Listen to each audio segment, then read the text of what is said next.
आप सभी को नमस्कार। आज से नंबर सिस्टम चैप्टर की शुरुआत की जा रही है और इस चैप्टर में कौन कौन से टॉपिक पढ़ेंगे उन सबों को यहाँ लिस्टिंग किया गया है, जिसमें सबसे पहला जो टॉपिक होगा वो होगा क्लासिफिकेशन ऑफ नंबर्स। सेकंड जो होगा वो होगा यूनिट डिजिट कैसे फिगर आउट करी जाती है उसके बारे में। थर्ड हम लोग फैक्टर पर बात करेंगे। Fourth number of zeros. Fifth divisibility और सिक्स्थ रिमाइंडर थ्योरम। तो मूल रूप से नंबर सिस्टम जो है उसको अगर यूनिट वाइज स्प्लिट किया जाए तो इतने सेक्शंस हम सभी लोगों को मिलेंगे। तो बारी बारी से इन सबों पर बात करना है और शुरुआत की जानी है क्लासिफिकेशन से। इन सभी चीज़ों की शुरुआत करने से पहले मैं चाहूँगा कि नंबर सिस्टम क्या है इस पर बात कर ले, क्योंकि चैप्टर का नाम तो खैर यही है। तो क्वेश्चन है, what is called number system? What is called number system? Number system को हिंदी में कहते हैं संख्या प्रणाली। तो संख्या प्रणाली क्या है? तो नंबर ऑफ सिस्टम जो है ये सिस्टम है और ये सिस्टम डेवलप्ड है नंबर्स से। अब चलिए इतना बात क्लियर हो गया, जो इनके नाम से ही क्लियर हो जाता है कि नंबर सिस्टम एक सिस्टम है जिसके कंपोनेंट नंबर्स ही हैं।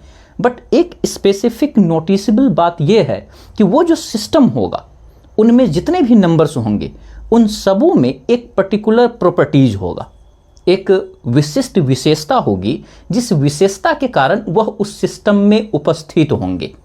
तो वो पूरा का पूरा सिस्टम नंबर सिस्टम कहलाएगा। जैसे एग्जांपल के तौर पर पहले मैं डिफिनीशन लिख देता हूं।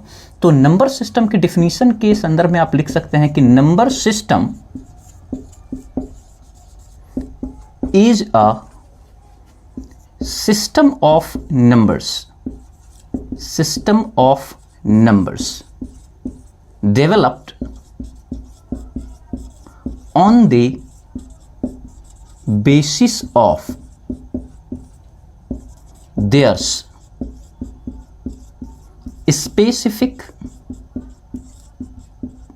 properties। अब ये तो खैर डिफिनीशन हुआ।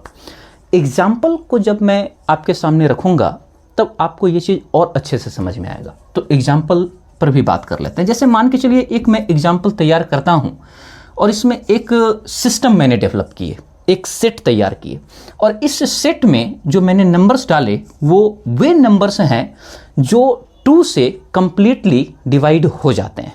ठीक है, जैसे 0 के बाद 2, फिर उसके बाद 4, उसके बाद 6, उसके बाद 8 और ये बढ़ते चला जाएगा। तो ये जो सेट तैयार हुआ, यदि मैं आपसे कहूं कि ये जो नंबर्स के जो सिस्टम मैंने यहां डेवलप किए, क्या इनके कोई विशिष्ट गुण हैं? तो आप कहिएगा हाँ बिल्कुल है। और वो गुण क्या है? वो गुण ये है कि ये सारे के सारे नंबर्स 2 से डिविजिबल हैं। तो इसे नंबर सिस्टम कहा जाएगा। और ये जो नंबर सिस्टम है इस ग्रुप का ही नाम दिया जाता है इवन नंबर। क्या नाम दे दी जाती है? इवन नंबर, जिसको हिंदी में हम लोग कहते हैं सम संख्या। इसी को हिंदी में क्या कहा जाता है? सम संख्या। अब ऐसे ही बहुत सारे सिस्टम्स बनेंगे और वे सारे के सारे जो सिस्टम्स हैं उन सबों का अलग अलग गुण होगा। अब जैसे कि ये जो सिस्टम है इसमें वे नंबर्स हैं जो 2 से डिविजिबल थे। इसका मतलब यह है कि ऐसे भी सेट्स तैयार किए जा सकते हैं जिनमें वे नंबर्स हों जो 2 से डिविजिबल ना हो, तो उनको कहा जाएगा ऑड नंबर, जिसको हिंदी में कहते हैं विषम संख्या। अब ऐसे कितने क्लासिफिकेशन पॉसिबल हैं उसी को पढ़ना है हम सबको क्लासिफिकेशन में। इसलिए इसको सबसे पहला जो है यूनिट मैंने डिसाइड कर दिए हैं कि आपको पढ़ाएंगे। तो चलिए अब बात स्टार्ट करते हैं नंबर सिस्टम में क्लासिफिकेशन से बात से स्टार्ट करने से। तो अब बात स्टार्ट करते हैं क्लासिफिकेशन ऑफ नंबर्स से। तो देखिए टाइटल यहाँ पर मैंने मेंशन कर दिया है। तो नंबर्स के जो क्लासिफिकेशन है वो कैसे कैसे किए जाते हैं स्लोली देखिए, जिससे कि बहुत हेक्टिक फील ना हो। तो नंबर्स को 2 ब्रांच में क्लासिफाई करते हैं। पहला है real number, first is real numbers and second is imaginary numbers. Second is imaginary numbers. Real numbers को हिंदी में कहा जाता है वास्तविक संख्या। इमेजिनरी नंबर्स को हिंदी में कहा जाता है अवास्तविक संख्या या काल्पनिक संख्या। अच्छा, इमेजिनरी नंबर्स से रिलेटेड एक और नंबर है जिसको कहते हैं कॉम्प्लेक्स नंबर्स। अब ये क्या होता है इस पर भी हम लोग बात कर लेंगे। तो फिलहाल बात स्टार्ट करते हैं रियल नंबर और इमेजिनरी नंबर्स से। अब नंबर्स क्या होता है इसके बारे में आप सभी लोगों को सबसे पहला जो वीडियो प्रोवाइड कराया गया था, जिसमें बेसिक्स बताए गए थे, नंबर्स के डिफिनीशंस, डिजिट्स के डिफिनीशन, तो वहाँ तो नंबर के बारे में बात कर लिए थे। तो अब जो नंबर्स है उनके जो क्लासिफिकेशन है उसमें जो पहला है रियल नंबर्स, ये क्या होता है। तो इसके बारे में सिंपली ये कहा जा सकता है कि रियल नंबर्स उन नंबर्स को कहते हैं जिनका रियलिटी में एग्जिस्टेंस होता है। अब ये बड़ा ही क्लीशे डिफिनीशन है। इस चीज़ से जो है ये पता चलता है कि शायद सामने वाला शॉर्टकट मार के निकलना चाह रहा है, क्योंकि नाम में रियल है तो इसी को मिला करके डिफाइन कर दिया गया। तो एक सिंपल डिफिनीशन मैं बताता हूं वो क्या है। तो रियल नंबर्स वे नंबर्स हैं जिनको नंबर लाइन पर रिप्रेजेंट किया जा सकता है। तो ये आप ध्यान में रखिएगा। अगर कोई कहे रियल नंबर क्या है तो आप कहिए कि अ नंबर which can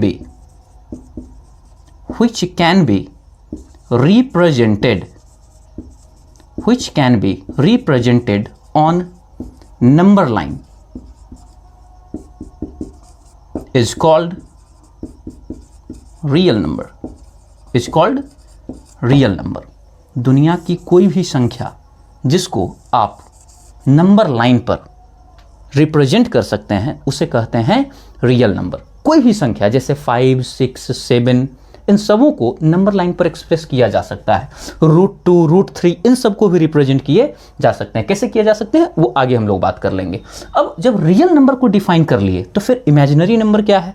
तो इमेजिनरी नंबर वो नंबर होते हैं जिनको आप नंबर लाइन पर रिप्रेजेंट नहीं कर सकते हैं। तो एक तो डिफिनीशन ये हो गया जो इसके नेगेटिव सेंटेंस से डेवलप हो गया कि a number which can not be represented on number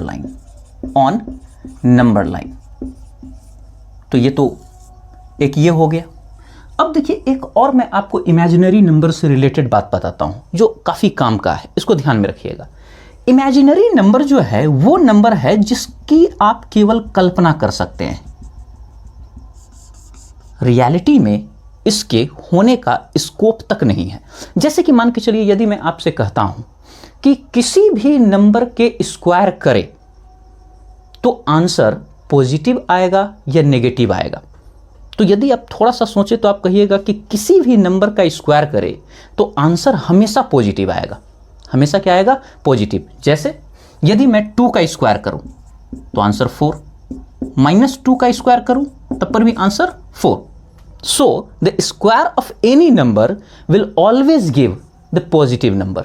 लेकिन यदि मैं आपसे सवाल कर दूं कि मुझे एक ऐसी संख्या के बारे में बताइए जिसका स्क्वायर मुझे नेगेटिव वैल्यू दे, जिसके स्क्वायर मुझे कौन सा वैल्यू दे? नेगेटिव वैल्यू, तो इस बात का जवाब देना पॉसिबल नहीं है, खासकर उस नंबर में जो नंबर लाइन पर एक्सप्रेस किया जा सकता है। तो हम सभी लोगों ने क्या किए कि एक छोटा सा कैलकुलेशन किए। हम लोगों ने मान लिया कि एक नंबर है x, मान लेते हैं इमेजिनरी नंबर, और इसका स्क्वायर किए और हमें नेगेटिव नंबर मिला। अब नेगेटिव नंबर में सबसे छोटा नंबर को पकड़ लिए तो वो था -1। अब एक नंबर है इमेजिनरी नंबर x जिसका स्क्वायर किए तो आंसर आया -1। तो ये x होगा क्या?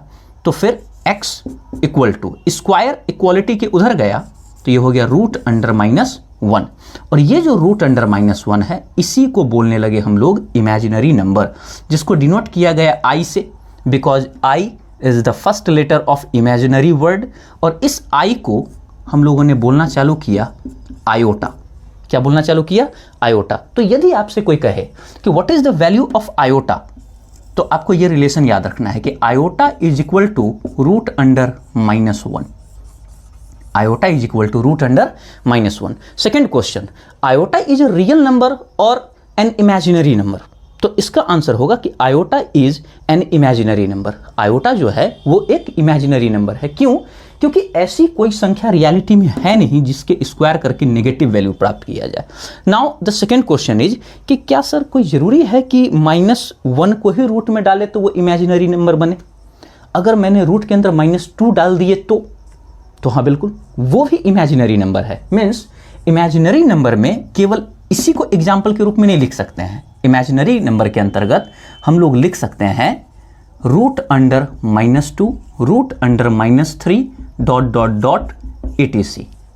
आप कोई भी नेगेटिव नंबर को रूट के अंदर डाल दीजिए, वो बन जाएगा इमेजिनरी नंबर। वो क्या बन जाएगा? Imaginary number. लेकिन यदि आप गौर करें तो रूट अंडर -2 और कुछ नहीं बल्कि √2 इंटू में -1 है।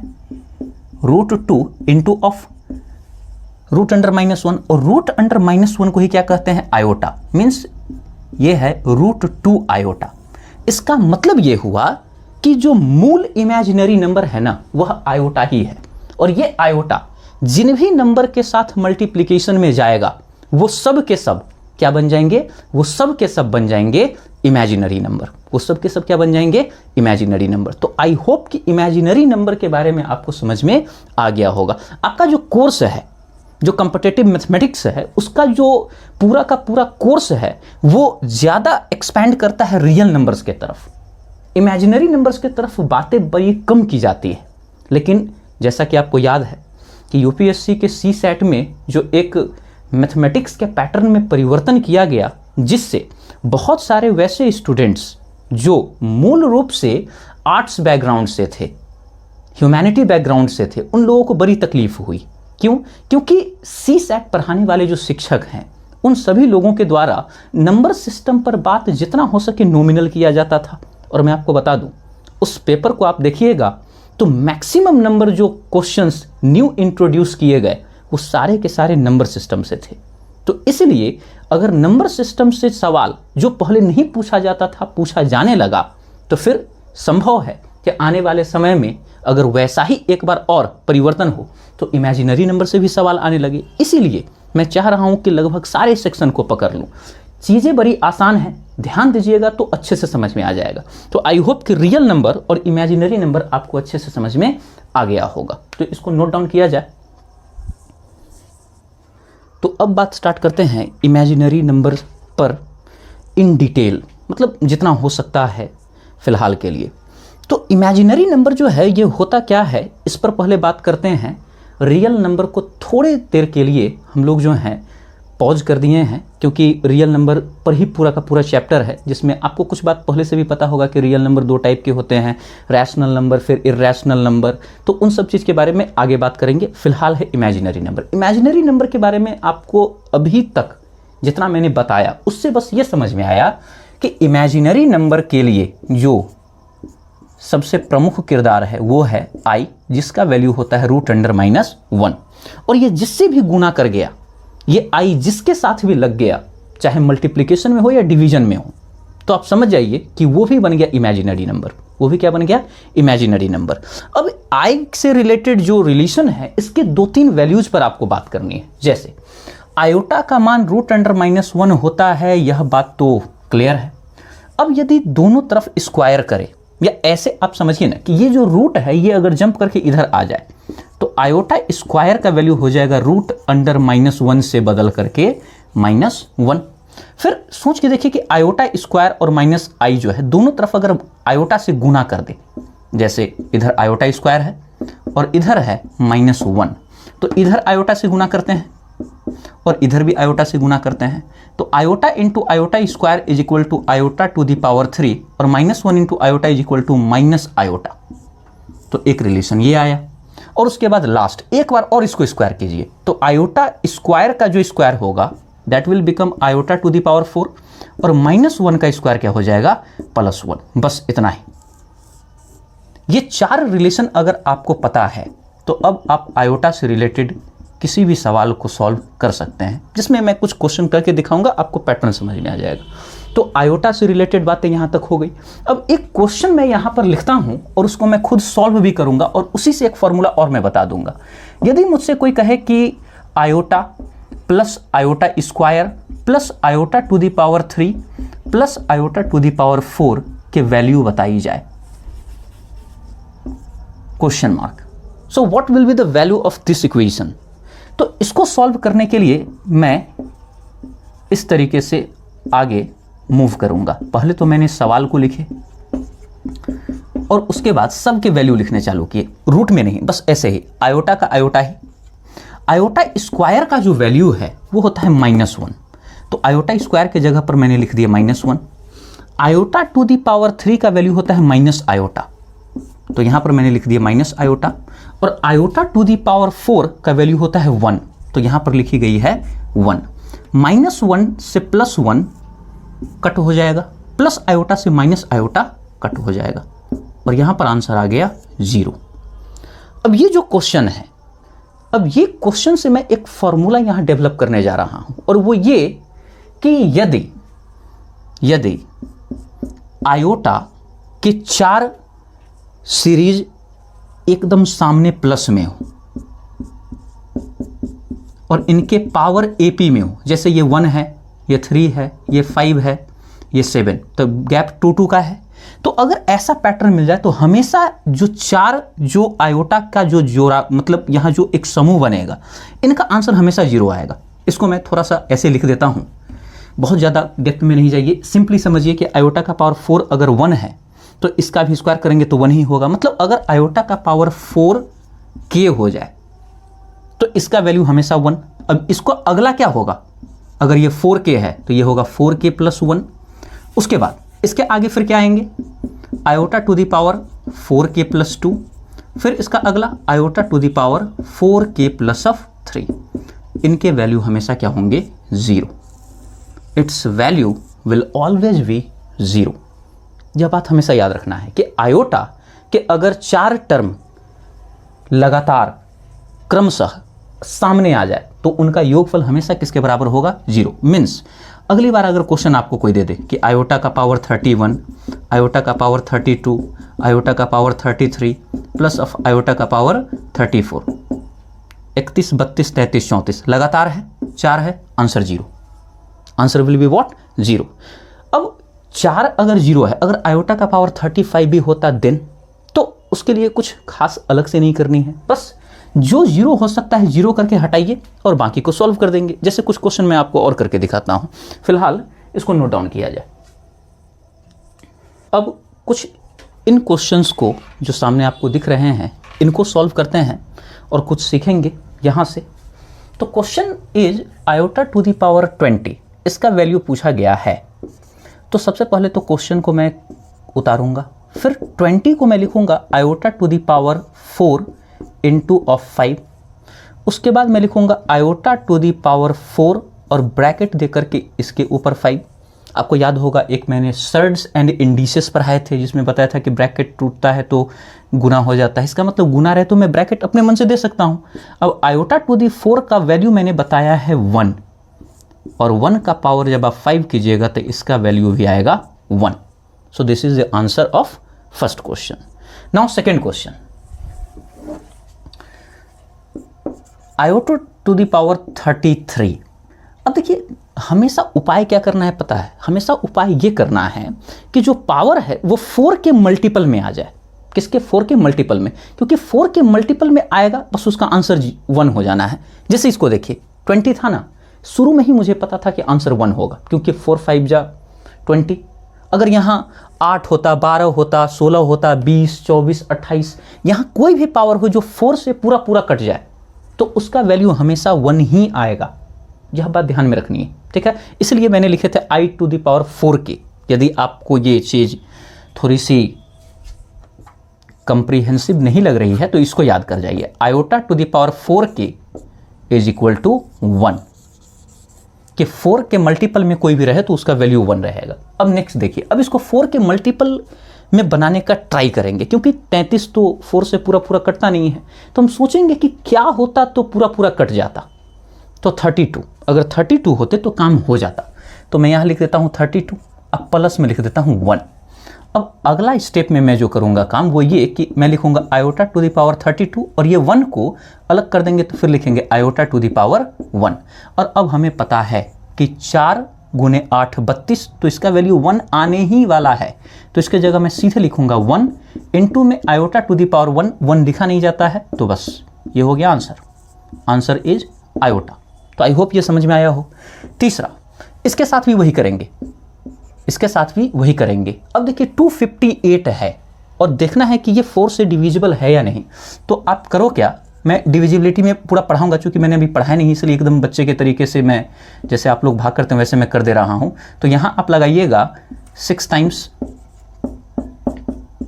फिर 4, यहां 2। देखिए 258, शेष 2 बच गया, रिमाइंडर 2 बचा है। इसका मतलब ये हुआ कि ये नंबर जो है ना 4 से कट जाता, अगर ये 2 कम होता, इसका मतलब 256 कट रहा होगा, एक्स्ट्रा 2 बचा ना। तो मैं यहां लिखूंगा iota to the power 256 plus of 2। यहां पर अगर 3 होता तो मैं प्लस ऑफ 3 लिखता, क्या लिखता, प्लस ऑफ 3, और इसको 255। तो आई होप इतना समझ में आ गया हो। नेक्स्ट, अब मुझे पता है कि ये 4 से कट जाएगा, तो इसको मैं लिखूंगा iota to the power 256 into of iota square. जैसे यहां 1 था तो आयोटा का पावर 1 चला गया, तो आयोटा का स्क्वायर। अब देखिए नेक्स्ट जो है स्टेप, नेक्स्ट स्टेप में मैं क्या करूंगा, आयोटा टू द पावर 256 का वैल्यू मैं लिखूंगा 1, क्योंकि 4 का मल्टीपल है, इंटू आयोटा स्क्वायर का वैल्यू क्या होता है, -1। अब मल्टीप्लाई होगा, देन आंसर विल बिकम -1। तो ये तीसरा सवाल हो गया। अब आता है फोर्थ। देखिए आयोटा का पावर जब भी नेगेटिव हो तो ट्राई कीजिए कि हमेशा इसको पॉजिटिव बनाया जाए। अब ये कैसे होगा, तो अगर ऊपर में पावर माइनस है तो नीचे आएगा तो प्लस हो जाएगा। तो मैं पहले सवाल लिख देता हूं और आगे लिखूंगा 1 में आयोटा टू द पावर 3। अब यहां पर जब काम हो गया तो अब आप क्या कीजिए कि 1 का वैल्यू याद कीजिए कि आयोटा के फॉर्म में क्या हुआ करता था। तो आप कहिएगा सर आयोटा का पावर 4 और आयोटा का पावर 3 यहां है, ये 1 का वैल्यू है, 1 का जो वैल्यू है वो आयोटा का पावर 4 होता था। अब देखिए ये 3 है, ये 4 है, तो 3 से ये कट जाएगा। ये आयोटा का पावर 4 मीन्स व्हाट, आयोटा को 4 बार गुना करना है, नीचे आयोटा 3 बार गुना करना है, तो 3 आयोटा से 3 आयोटा कटेगा तो 1 बच जाएगा। दूसरा तरीका जो मैंने आपको पढ़ा रखा है कि चूंकि डिवीजन में है और बेस सेम है तो पावर घट जाएगा, 4 - 3, आंसर इज आयोटा। तो आई होप कि आयोटा से रिलेटेड अब बेसिक ऐसे क्वेश्चंस तो हो जाएंगे, ऐसे क्वेश्चंस तो हो जाएंगे। अब इस पर और कॉम्प्लिकेटेड क्वेश्चंस किस तरीके के पूछे जा सकते हैं, अब उस पर थोड़ा बात कर लेते हैं। तो ये 2 क्वेश्चंस हैं जिसके ऊपर मैं चाहूंगा कि आप लोग पहले खुद ट्राई कीजिए कि आपसे बन पाता है या नहीं। ये क्वेश्चन तो थोड़ा सा टेक्निकल लग रहा होगा देखने में, बट ये क्वेश्चन बन जाना चाहिए। तो सबसे पहले पॉज करके आप इसको सॉल्व करने का ट्राई कीजिए, देन फिर आप मेरे सॉल्यूशन से मिला लीजिएगा कि आपने सही बनाया या नहीं। तो चलिए अब मैं सॉल्यूशन स्टार्ट करता हूं। तो देखिए क्वेश्चन है iota to the power 10 + 1, iota to the power 9 + 1, और ये डिसेंडिंग ऑर्डर में गया है इसके पावर, और यहाँ है आयोटा +1। इसके वैल्यू निकालने हैं, इसका वैल्यू बताना है। तो देखिए इसके वैल्यू कैसे निकलेंगे, आप करो क्या, आयोटा टू द पावर 10 का वैल्यू पहले पता करो। तो आप कहिएगा सर इसको तो मैंने पहले लिख दिए थे आयोटा का पावर 8 + 2, फिर मैंने इसको लिखे आयोटा का पावर 8 इंटू में आयोटा का पावर 2, और आयोटा का पावर 8 तो होता है 1। क्यों भाई, क्योंकि ये जो पावर है ये 4 का मल्टीपल है, और 1 इंटू में आयोटा स्क्वायर, और आयोटा स्क्वायर इंटू में 1 हो गया आयोटा स्क्वायर, और आयोटा स्क्वायर का वैल्यू होता है -1। अब ये तो अलग ही गाड़ी चल गया, मतलब आयोटा का पावर 10 का वैल्यू क्या होता है, -1। तो मैंने लिख दिया -1, फिर +1, ब्रैकेट स्टार्ट, ब्रैकेट क्लोज, और ये प्रक्रिया जाएगी कहाँ तक, आयोटा +1 तक। अब कुछ लिखने की जरूरत नहीं है, क्यों, क्योंकि सारा काम यही हो चुका है। -1 से +1 क्रॉस करेगा और ये वैल्यू बन गया 0। और अब बताइए 0 को किसी से आप गुना कर दो, ऑलवेज आंसर विल बी 0। तो इसका जो आंसर आएगा वो आएगा 0, और इसको करने के लिए जिम्मेवार ये है क्योंकि एक टर्म ही इसका 0 बन गया। इजी क्वेश्चन था, बन भी गया होगा। अब जो है नेक्स्ट क्वेश्चन पर बात करते हैं। तो नेक्स्ट क्वेश्चन जो सामने दिख रहा है वो है कि देखिए आयोटा स्क्वायर का वैल्यू दिया हुआ है, आयोटा स्क्वायर का वैल्यू दिए हुए है बिल्कुल -1। उसके बाद जो है आपको क्वेश्चन कहा है कि सिग्मा n = 1 और 200 तक वैल्यू जो है ये आगे बढ़ेगा, और जो हमारा मेन फंक्शन है वो आयोटा का पावर n है। देखिए इसका मतलब समझिए, क्वेश्चन टफ नहीं है। सबसे पहले तो समझ आइए कि सिग्मा का मतलब होता है प्लस, सिग्मा का मतलब क्या होता है, प्लस। तो n इक्वल टू 1 मतलब आयोटा का पावर 1 रखना है, और 200 का मतलब कि वो 1 2 3 करते करते 200 तक जाएगा। तो सबसे पहले इसको सिंपल फॉर्म में लिखते हैं, तो मैं इसको हटाता हूं। तो देखिए, सबसे पहले इसका जो फॉर्म है उसको सुलझाया जाए। तो इस बात को आप लिख सकते हो, आयोटा का पावर n का वैल्यू 1 है इसलिए 1 से स्टार्ट किए। अगर यहाँ 2 रहता ना तो यहाँ मैं गिनती 2 से स्टार्ट करता, तो 1 फिर 2 फिर 3 और ये प्रक्रिया जाएगी आयोटा का पावर 200 तक। यही है, यही निकालना है। और ये बात तो पता ही था, नहीं भी बोलता तब पर भी समझ जाते। अब देखिए, ये क्वेश्चन पिछला से भी ज़्यादा आसान हो गया। कैसे? क्योंकि यदि मैं आपसे कहूं कि टोटल नंबर ऑफ टर्म्स जो होंगे इस सीरीज में वो कितने होंगे, तो आप कहिएगा कि शुरुआत 1 से हुआ है, 200 तक गया है और 1 2 3 ऐसे आ रहा है, मतलब 200 टर्म होंगे। और शुरू में हम लोगों ने पढ़ रखा है कि 4 4 का अगर ग्रुप बन जाए तो उसका आंसर क्या आता है? 0। क्या आंसर आता है? 0। इसका मतलब ये हुआ कि I1 I2 3 4 इसका वैल्यू 0, फिर plus iota 5 iota 6 iota 7 iota 8 इसका भी वैल्यू 0। और ऐसे ही करते करते मुझे लगता है चूंकि 200 टर्म्स हैं तो 4 4 का अगर पेयर बनाइएगा तो कुल मिला के 50 ऐसे ग्रुप्स बनेंगे। 50 ग्रुप्स और प्रत्येक ग्रुप का वैल्यू क्या आएगा? 0। तो 50 बार 0 को जब जोड़ी जाएगी तो आंसर तो 0 ही आएगा ना। So the answer is option C. तो ये एक इजी क्वेश्चन था। हो सकता है ये टर्म देख करके आपको क्लू ना मिला हो कि कैसे काम करनी है, लेकिन सॉल्यूशन देखे होंगे तो आपको समझ में आएगा हो कि बड़ा आसान है। और यहाँ तक कि मन में ये भी सवाल आया होगा, सवाल नहीं, ये मन में विचार आया होगा कि अगर ऐसे कोई लिख के दे देता ना तब वो बन जाता। अब यही तो होता है, पहली बार फंसाने के तरीके यही होते हैं। अब इस क्वेश्चन को बनाने का ट्राई कीजिए, क्योंकि ऐसा एक क्वेश्चन बना लिए हैं तो अब थोड़ा सा दिमाग लगाइएगा तो ये क्वेश्चन सॉल्व हो जाएगा। तो सबसे पहले पॉज करके इस क्वेश्चन को सॉल्व कीजिए, देन फिर मैं आपको सॉल्यूशन प्रोवाइड कराता हूं। तो चलिए देखिए, इसको बनाने के मैं आपको टोटल 2 मेथड बताता हूं। पहला मेथड एकदम सिंपल, आप करो क्या, इसको अलग अलग एक्सप्लेट कर दो। पहले ये जो है n इज इक्वल टू 1 13, पहले इसको ध्यान में रखिए, iota to the power n, फिर प्लस करके सिग्मा, फिर n equal to 1 13 iota to the power n plus 1। अब इसको लिखते हैं। देखिए 1 से स्टार्ट करना है, iota to the power 1 plus of 2 and ये जाएगा आयोटा टू द पावर 13 तक। चलिए ठीक है, इस बात से एग्री करते हैं। अब इसके लिए देखिए कैसे लिखेंगे। तो इसका शुरुआती जो होगा आयोटा, उसका पावर क्या होगा? तो देखिए यहाँ n प्लस 1 है, तो n का मान जब 1 यहाँ डालिएगा तो 1 प्लस 1 2 प्लस, फिर उसके बाद अब 2 से ये गिनती स्टार्ट हुआ तो ये 3, और लास्ट जो है जब 13 वैल्यू डालिएगा तो ये बन जाएगा 14। चलिए यहाँ तक मामला क्लियर हो गया। अब देखिए आगे, अब अगर आप देखिए तो यहाँ भी पेयर बन रहे हैं, मीन्स ग्रुप बन रहे हैं 4 4 के, क्योंकि 1 से लेके 13 तक में अगर 12 रहता ना 12 तो फिर पूरा 0 हो जाता। तो जितना 0 हो रहा है उतना को कर देते हैं। तो यहाँ लिखेंगे iota to the power 1 iota to the power 2 और यहाँ आयोटा टू द पावर 12 और आयोटा टू द पावर 13।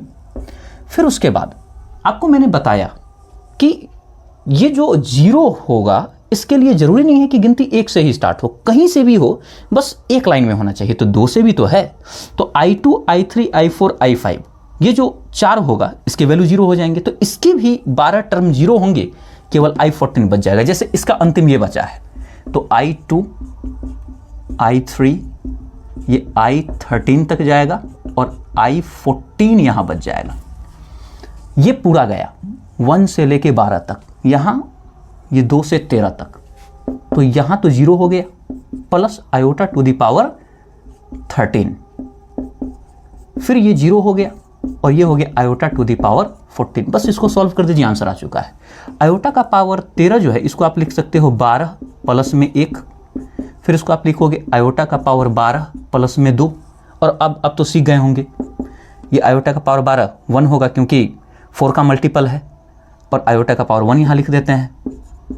फिर देखिए आयोटा का पावर 12 ये 1 होगा और आयोटा का पावर 2, अब यहाँ पर आया आयोटा, और आयोटा स्क्वायर का वैल्यू होता है -1, iota minus plus minus 1। So the answer is option number B. ये रहा मेथड नंबर फर्स्ट। इजी है, ये चीज़ पहले से पता भी था। अब मैं आपको मेथड नंबर 2 बताता हूँ।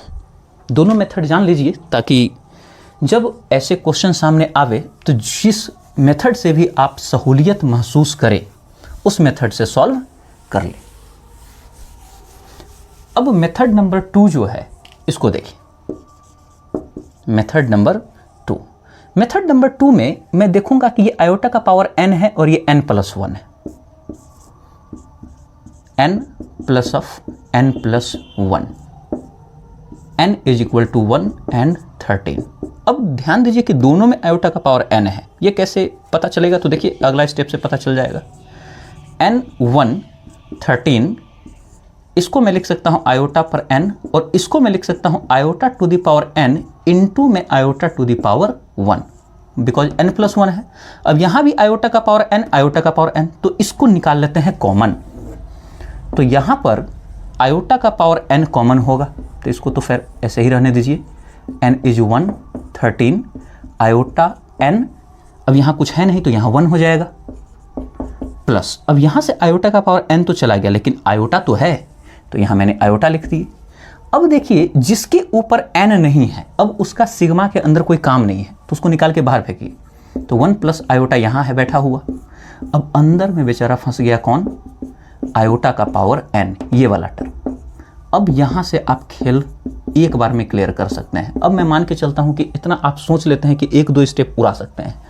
1 से 13 तक जाना है और मुझे पता है 1 से 12 तक का आंसर 0 होगा, क्योंकि 4 के 3 ग्रुप्स बन जाएंगे, तो लास्ट में यही बचने वाला है आयोटा का पावर 13, आयोटा का पावर 13। अब आयोटा का पावर 13 बचा और इसका वैल्यू आयोटा का पावर 12 प्लस 1, फिर आयोटा का पावर 12 जो है ये वैल्यू दे देगा 1 के, और ये आयोटा का पावर 1, तो 1 into iota is equal to iota. तो यहाँ लिखेंगे 1 plus of iota into iota multiply 1 plus iota square, iota square का वैल्यू 1 माइनस, सॉरी आयोटा यहाँ मल्टीप्लाई होगा तो iota, then iota minus of 1, again answer वही आ गया। अच्छा एक बात और आपके मन में आ सकता है, और यदि नहीं आया तो मैं अपने तरफ से आपके मन में वो चीज़ डाल देता हूं ताकि अगली बार जरूर आपके मन में वो बात आवे। वो ये, वैसे ये मेथड समझ में आ गया होगा, मैं चाहता हूं एक बार इसका स्क्रीनशॉट ले लिया जाए। अब देखिए ये जो आयोटा का पावर 13 मैंने यहां लिखे, कोई जरूरी है कि मैं 13 पर ही जा करके गाड़ी रोकूं? अगर 1 से 13 तक मैं 12 जो 0 आंसर देने वाला है तो मैं I1 को ही पकड़ लेता हूं, आयोटा के पावर 1 को, और ब्रैकेट में डाल देता हूं आयोटा का पावर 2 3 और ये आयोटा का पावर 13। इसमें भी तो 12 टर्म्स आएंगे, तो इसका वैल्यू अपना 0 हो जाए और आयोटा से ही सीधे गुना कर देंगे, ये भी चलेगा। इसके वैल्यू क्या होंगे 0, तो आयोटा का इससे गुना होगा तो iota plus iota into iota, iota square, iota iota square का value -1। So this is the answer. अब ये आपके ऊपर डिपेंड करता है कि आप कितना स्मार्टली सोचते हैं। इसके फायदे ये हुए कि शुरू में आयोटा होगा तो आपको फिर मेंटली कैलकुलेट नहीं करना पड़ेगा। अब जरा सोच के देखिए कि ये 13 ना होकर के 137 होता, तो फिर आप 137 को 4 के मल्टीपल में लिख के प्लस का फॉर्म देते, तो फिर वहाँ पर थोड़ा समय ज़्यादा लग सकता था, उसमें 10-15 सेकंड चले जाते। तो इसलिए शुरुआत के जो टर्म है जो छोटे पावर में होंगे उसी को पकड़ लेंगे, वही काम यहाँ किया गया। बात सेम है, आंसर हर तरीके से सेम आएगा क्योंकि मेथड सही है।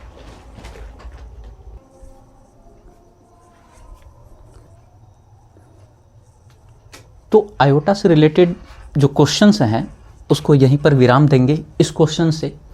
तो ये क्वेश्चन मैं चाहता हूं कि आप लोग खुद बनाइए, एक बार पॉज लीजिए और अच्छे से दिमाग लगाइए तब तक जब तक कि आंसर आ नहीं जाता है। और देखते हैं कितना समय लगता है आप लोगों को बनाने में। आप लोग खुद ध्यान दीजिएगा कि कितना टाइम में आप बना पाए। अब मैं अपने तरफ से ये काम कर देता हूँ। तो देखिए, हो सकता है आप लोगों में से कुछ लोगों ने इस तरीके से सॉल्व किए होंगे कि बारी बारी से इसको सॉल्व कर देते हैं, 4 का मल्टीपल कौन है ऐसा करके। कुछ लोगों के द्वारा जिनका गणित बहुत ज़्यादा ही खराब है, वो क्या करेंगे कि ये 582 है, ये 592 है, ऊपर नीचे है। तो उनको कभी कोई बताया था कि एक पावर ऊपर हो, एक पावर नीचे हो और बेस सेम हो तो घटाया जा सकता है, तो वो लोग सीधे लिख देंगे 592 माइनस 582, या सीधे लिख देंगे आयोटा का पावर 10। फिर इसके लिए भी वैसे ही कर देंगे और आयोटा का पावर 10 को 4 बार जोड़ करके आंसर ला देंगे। और हो सकता है कि आंसर नहीं मिले, वैसे हो सकता है मिल भी जाए।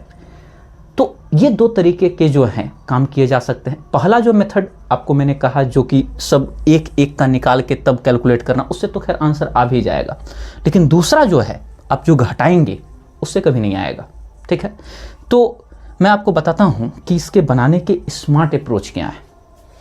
तो इसको बनाने के जो सिंपलेस्ट वे हैं वो ये कि आप कुछ ऐसा उपाय कीजिए कि ऊपर वाला वैल्यू और नीचे वाले वैल्यूज एक दूसरे से कट जाए, एक दूसरे से कट जाए।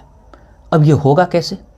तो सोच के देखिए, ये है 82, अगर इसमें 10 इंक्रीज कर दे तो 92 हो जाएगा और तब ये बराबर हो जाएगा। और केवल ये नहीं बल्कि सब बराबर होगा, सब बराबर हो जाएंगे, क्योंकि सब के ऊपर जो वैल्यूज है वो सब 10 अधिक है। तो मैंने क्या किए कि ऊपर नीचे आयोटा के पावर 10 से मल्टीप्लाई कर दिए। इसे देखिए फ़ायदा क्या होगा। आयोटा का पावर 592, आयोटा का पावर 590, आयोटा का पावर 588 प्लस ऑफ आयोटा का power 586 by iota 582 plus iota 580 plus 578 and plus of iota 576। ऊपर नीचे आयोटा टू द पावर 10 से मल्टीप्लाई कीजिए।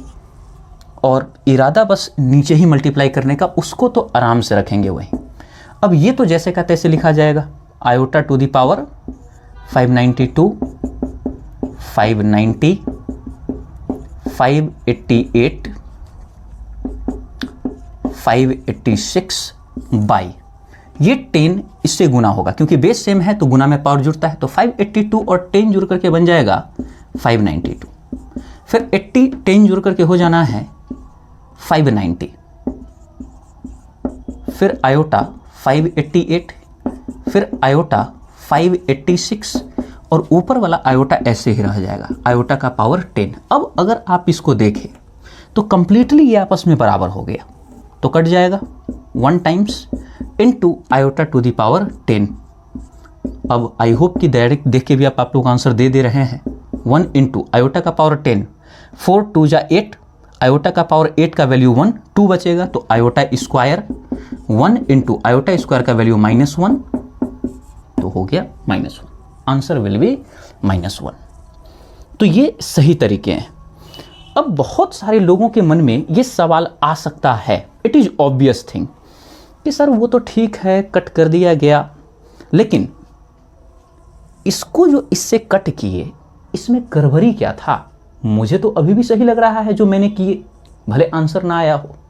तो उनके लिए मैं आपको एक एग्जांपल दे करके बताता हूं। अगर मैं लिख दूं 8 + 4 और बाई 2 + 2, और इसका मैं आपको बोलूं आंसर निकालने के लिए, 2 + 2 छोड़िए, 4 + 2, और यदि आपने आंसर निकाले 4 को 8 से 2 टाइम्स, 2 को 4 से 2 टाइम्स, 2 + 2 = 4। अब इसका एक्चुअल आंसर आपको मैं कहूं कि निकालिए, तो 8 + 4 12, 4 + 2 6, 6 से 12 कटेगा 2 टाइम्स, आंसर 2। अब मैं यदि आपसे पूछूं कि आंसर क्या होगा, 4 या 2, तो अब आपको लग रहा होगा कि आंसर 2 ही होगा। तो यहां से सीखने को क्या मिला? सीखने को यह मिला कि यदि न्यूमरेटर और डिनोमिनेटर में प्लस माइनस आ जाए तो तब तक पूरा का पूरा ऊपर वाला नीचे से नहीं कटेगा, जब तक दोनों एकदम सारे टर्म्स बराबर ना हो। तो इसलिए कभी भी अगर गलती आपसे हो गई है तो अगली बार ये गलती नहीं होनी चाहिए। अगली बार ये बात ध्यान में रखेंगे कि तब तक ये नीचे वाला ऊपर वाले को नहीं काटेगा जब तक ये 4 8 बन जाना चाहिए और ये 2 4। इसी कारण से इसको इंडिविजुअली आप कट करके आंसर नहीं लिख सकते हैं। तो ये बात आप ध्यान में रखिएगा कि ये एक प्रॉपर्टीज होता है। तो ये जो रिलेशन है, ये जो तरीका था, ये रॉन्ग था। इसीलिए मैंने इसको कट नहीं किए, पहले नीचे वाला को एकदम ऊपर वाला के बराबर किए कंप्लीटली, और उसके बाद जब बराबर हो गया तब कट करके इक्वेशन को जो है सॉल्व कर दिया गया। सो ये था method.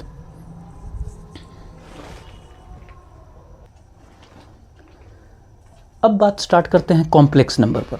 So what is called complex number? सबसे पहली बात तो कॉम्प्लेक्स नंबर को हिंदी में कहा जाता है सम्मिश्र संख्या। ठीक है, कॉम्प्लेक्स नंबर को डिफाइन लोग इस तरीके से करते हैं कि कॉम्प्लेक्स नंबर उस नंबर को कहते हैं जिनमें रियल नंबर और इमेजिनरी नंबर दोनों एक दूसरे से प्लस या माइनस ऑपरेशन के यूज करके जुड़े हुए होते हैं। जैसे ये कि अगर एक नंबर मैं लूँ 2 और मैं आपसे पूछूं कि ये क्या है, तो आप कहिएगा रियल नंबर है, बिल्कुल। और दूसरा बोल दूं कि 3 आयोटा, ये क्या है, तो आप कहिएगा ये इर्रियल नंबर है, इमेजिनरी नंबर है। क्यों? क्योंकि आयोटा से मल्टीप्लाई हो गया। अब इसके बीच में लगा दूं प्लस, तो अब ये क्या बन गया? अब ये बन गया कॉम्प्लेक्स नंबर। क्या बन गया? Complex number.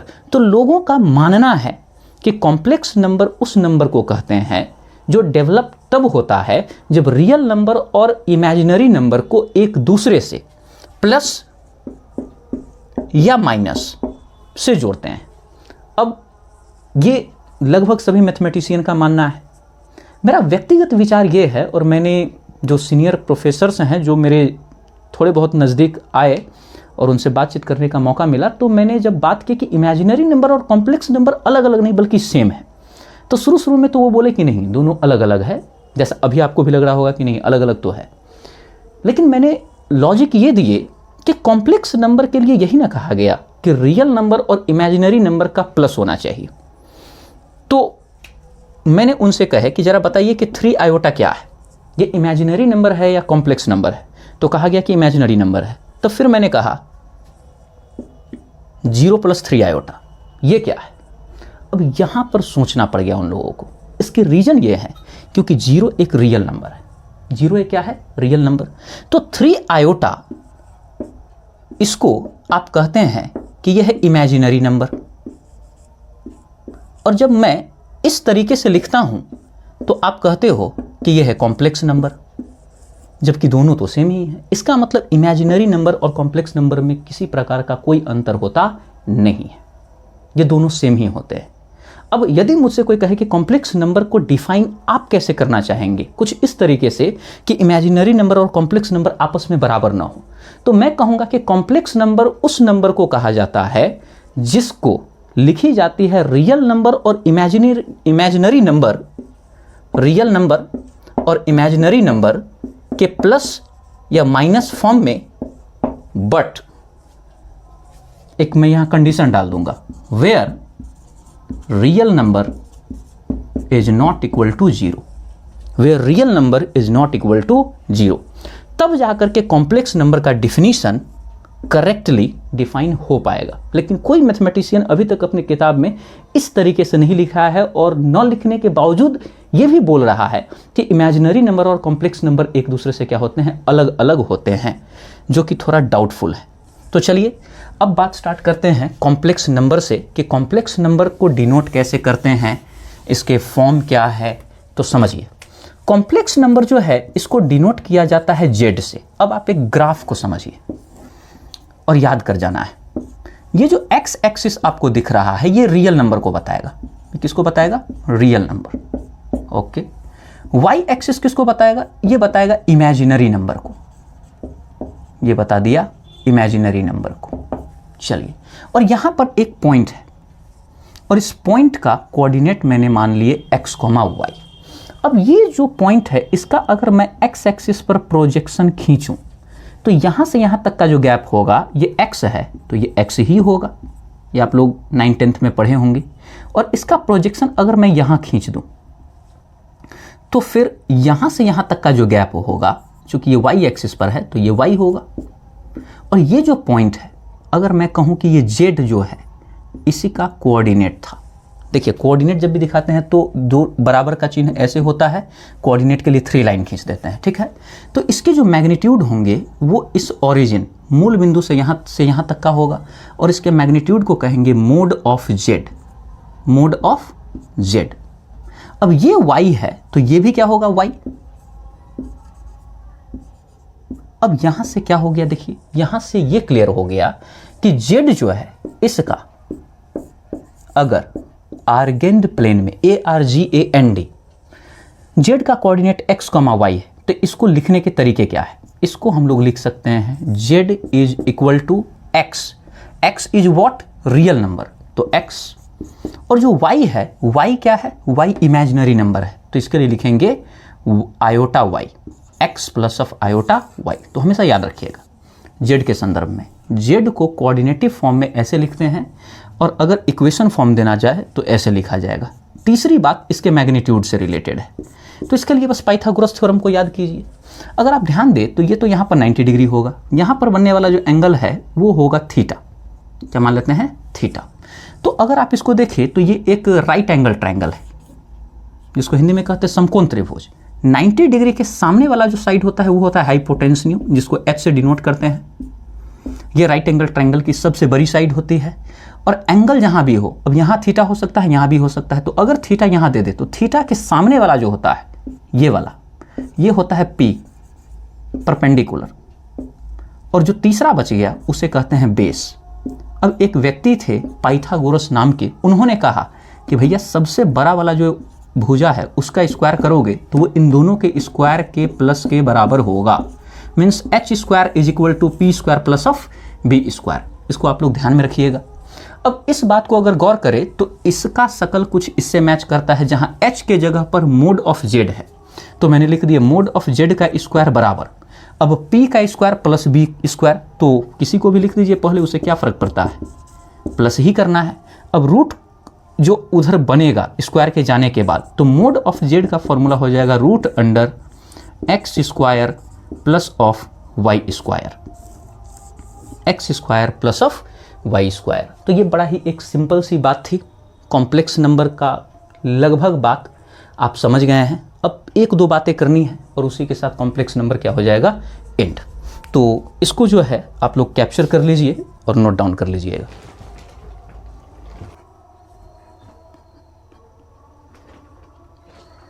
तो इन दोनों क्वेश्चन को सॉल्व करते हैं, और इससे कॉम्प्लेक्स नंबर के जो कॉन्सेप्ट्स अभी बताए गए वो फाइनली जो है अडेप्ट कर जाइएगा अपने आप में। तो देखिए पहला सवाल है ये, z is equal to 1 plus root 3 iota, और निकालना है हमें मोड ऑफ z का वैल्यू, फिर real part of z, imaginary part of z। बहुत ही ईजी है, समझिए। गिवन वैल्यू क्या है, z is equal to 1 plus root 3 iota. निकालना क्या है, पहला first value is mod of z। मैंने क्या बताया, root under x square plus y square. ज़्यादा दिमाग नहीं लगाना है, ये x है और ये y है, x square plus y square, just अभी फॉर्मूला बताया है। रूट अंडर 1 स्क्वायर से रूट कट जाएगा, 3 4, answer is 2। Second question, real part of z, बहुत ईजी है। रियल पार्ट ऑफ z, अब z जो है वो रियल नंबर और कॉम्प्लेक्स नंबर का, सॉरी इमेजिनरी नंबर का प्लस होता है, तो ये जो पोर्शन है वही तो है real number. Real part of z तो 1 हो गया। फिर कोई कहेगा इमेजिनरी पार्ट ऑफ z, तो इमेजिनरी जो आयोटा से है जुड़ा हुआ, root 3। First question is complete. Second, इसको बनाइए, ये क्वेश्चन को पॉज करके आप लोग खुद बनाने का ट्राई कीजिए। अब देखिए मेरे सॉल्यूशन, ये जो क्वेश्चन है ये क्वेश्चन देखने में बहुत इजी लगता है, और देखते ही मन में जो आंसर आते हैं वो आते हैं ये वाला। पहली बार में तो यही लगता है कि स्क्वायर है, दोनों पर स्क्वायर चढ़ा दो, दैट्स इट, इतना आसान तो है। लेकिन नहीं, मामला ये है नहीं। आपको पता होना चाहिए कि ये कॉम्प्लेक्स नंबर है। याद कीजिए शुरू में मैंने बताया थे, जेड को जब कोऑर्डिनेटिव फॉर्म में लिखिए था x, y ऐसे आता है। इसका मतलब जो x, y का स्क्वायर है, तो इसको अगर आप लिखिए तो देखिए आपका क्वेश्चन है ऐसे, ठीक है। वैसे फिलहाल ऐसे लिखिए, z बराबर x plus of iota y, मतलब जो एक्स कॉमा वाई है उसको एक्स प्लस आयोटा वाई लिखा जाता है। देन समझिए यहाँ दिया है एक्स कॉमा वाई का होल स्क्वायर, इसका मतलब हो जाएगा एक्स प्लस आयोटा वाई का होल स्क्वायर, क्योंकि एक्स कॉमा वाई जो है वो तो एक्स प्लस आयोटा वाई होता है।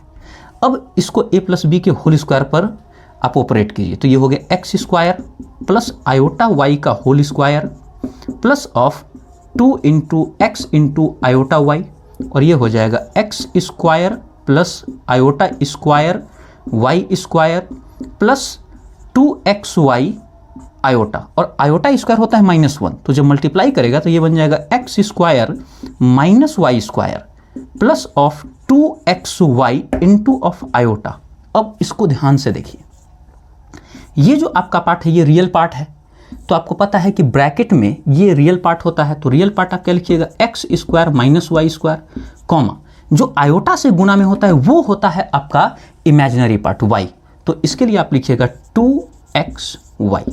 सो answer will be option number B.